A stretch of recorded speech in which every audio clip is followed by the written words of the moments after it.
Hi friends, मैं सैयद हूँ। आज मैं आपके साथ एक सक्सेसफुल सिविल इंजीनियर कैसा होता है, उसमें क्या क्वालिटीज़ होनी चाहिए और उसके अंदर क्या चेंजेस करने चाहिए, इसके बारे में आज मैं आपको डिस्कस करूँगा। जानने के लिए हमारे चैनल को लाइक कीजिए, शेयर कीजिए और सब्सक्राइब भी कीजिए। तो चलिए फ्रेंड्स, मैं आज का टॉपिक स्टार्ट करता हूँ कि एक बेहतर सिविल इंजीनियर कैसा होना चाहिए, उसके अंदर क्या चीज़ें होनी चाहिए, क्या खूबी होनी चाहिए, आज हम ये डिस्कस करेंगे। तो फ्रेंड्स, पहले तो मैं बताना चाहूँगा उसका बिहेवियर जो है साइलेंट होना चाहिए। देखिए फ्रेंड्स, आप हर जगह पर जाते हो, फजूल बातें कुछ भी बात करना बहुत ही गलत इंप्रेशन गिरता है कुछ अननोन पर्सन्स पर या फिर अदर इंजीनियर्स पर। जैसे कि मैं आपको साइलेंट बिहेवियर क्यों बताया, ताकि यदि अगर आप साइलेंट रहोगे तो आसपास की चीज़ों का नॉलेज गेन कर पाओगे और आप खुद को एक स्किल इंजीनियर बना सकोगे। और इसीलिए मैं कहता हूँ कि आपका बिहेवियर साइट पर साइलेंट रखिए। तो नेक्स्ट पॉइंट के बारे में हम डिस्कस करते हैं, ईगो।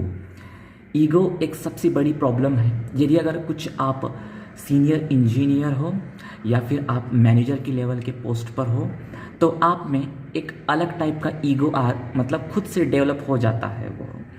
तो आपका ईगो की वजह से आपकी ग्रोथ रुक सी जाती है और जो आपके जूनियर्स होते हैं या फिर अदर इंजीनियर्स होते हैं, उनके अंदर या फिर उनके आपस में जो है आपके बारे में गलत डिस्कशन पैदा होने चालू होते हैं।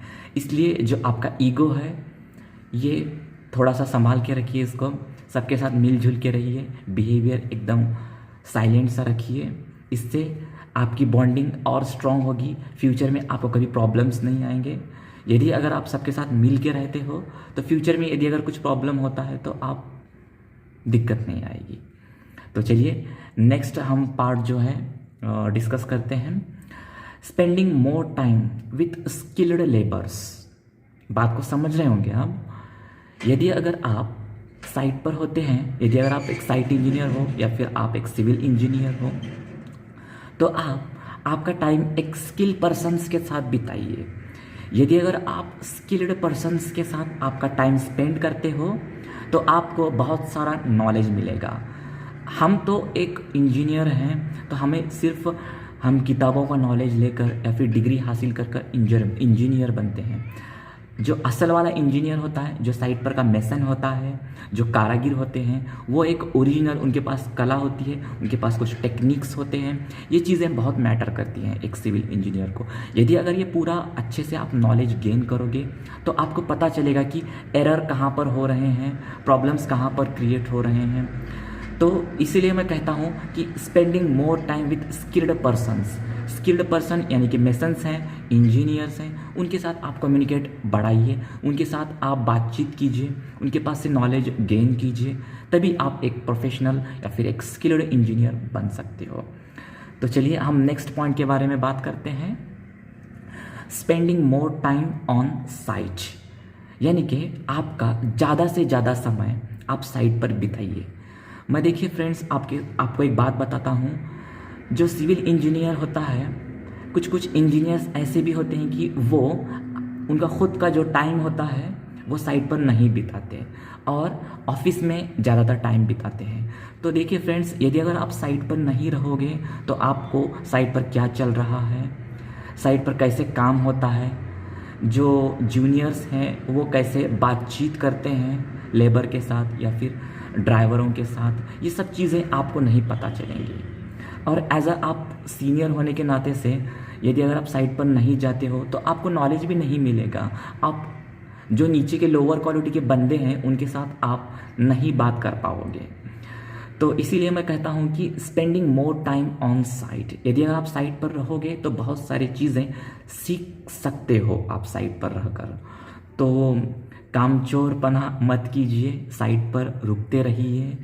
आपको ऐसा लगता है कि हम बहुत टैलेंटेड हैं, हमें ऑफिस में रुकना चाहिए, हमें साइट पर नहीं जाना चाहिए, कहीं जाकर आराम करना चाहिए, ये गलत बात है। इसकी वजह से आपकी इमेज खुद ब खुद ख़राब होनी चालू होती है और इसकी वजह से आपका इम्प्रेशन जो है खराब होने लगता है। तो फ्रेंड्स हम नेक्स्ट पॉइंट की ओर चलते हैं। नेक्स्ट पॉइंट है कम्युनिकेशन स्किल्स। फ्रेंड्स, मैं आपको बताना चाहूँगा जो हमारी कम्युनिकेशन स्किल्स होती है वो बहुत ही बढ़िया तरीके से होनी चाहिए एक इंजीनियर की, क्योंकि बहुत से इंजीनियर जो होते हैं उनकी खुद की प्रॉब्लम उनके सीनियर को बताने से डरते हैं या फिर वो ठीक से बता नहीं पाते और उनकी खुद की इमेज ख़राब कर लेते हैं। ऐसा अक्सर बहुत से लोगों के साथ होता है, या फिर कम्युनिकेट करने से सीनियर से डरते हैं। तो हमारी कम्युनिकेशन स्किल को सुधारिए। आप यदि अगर कुछ प्रॉब्लम साइट पर है या फिर कुछ ड्राइंग्स होते हैं, कुछ साइट के कंडीशंस होते हैं, वो आप ठीक से एक्सप्लेन नहीं कर पाते, इसलिए आपका जो नेचर है या फिर आपका जो काम करने का तरीका है इस पर बहुत ही असर पड़ता है और आपकी इमेज खुद ब खुद खराब होनी चालू हो जाती है।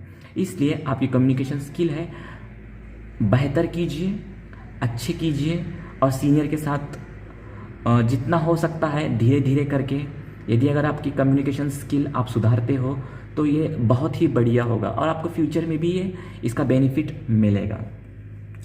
मैं आपको नेक्स्ट पॉइंट बताना चाहूँगा, अंडरस्टैंडिंग।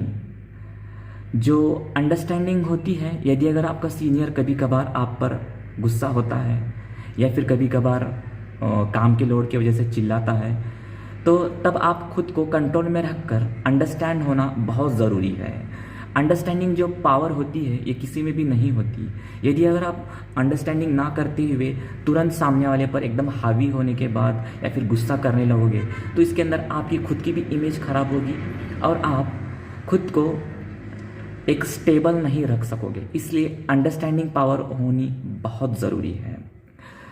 और मैं आपको नेक्स्ट पॉइंट बताऊंगा कि प्रॉब्लम सॉल्विंग, ये सबसे इम्पोर्टेंट पॉइंट है। यदि अगर एक आप बेहतर सिविल इंजीनियर हो तो आप में एक प्रॉब्लम सॉल्व करने की ताकत होनी चाहिए। यदि अगर आपके सीनियर को आप बार बार छोटी छोटी प्रॉब्लम के लिए फ़ोन करते हो तो इसमें आपकी इमेज खराब होने का चांस होता है।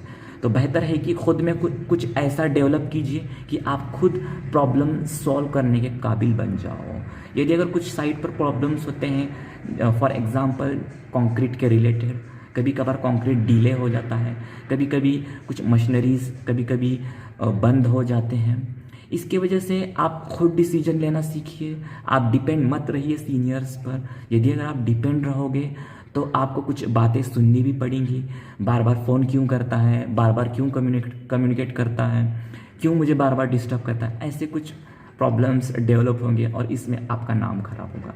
आई होप कि मैंने आपको जो जो पॉइंट बताए हैं उसे आप फॉलो करोगे और ख़ुद के अंदर आप ग्रोथ करोगे। मैं आपको बताना चाहूँगी कि जो आज मैंने आपको पॉइंट बताए हैं, यदि अगर आप उस पॉइंट को फॉलो करोगे तो मैं गारंटी के साथ कहता हूँ कि आप भी एक बेहतर सिविल इंजीनियर बन सकोगे। तो फ्रेंड्स, थैंक यू।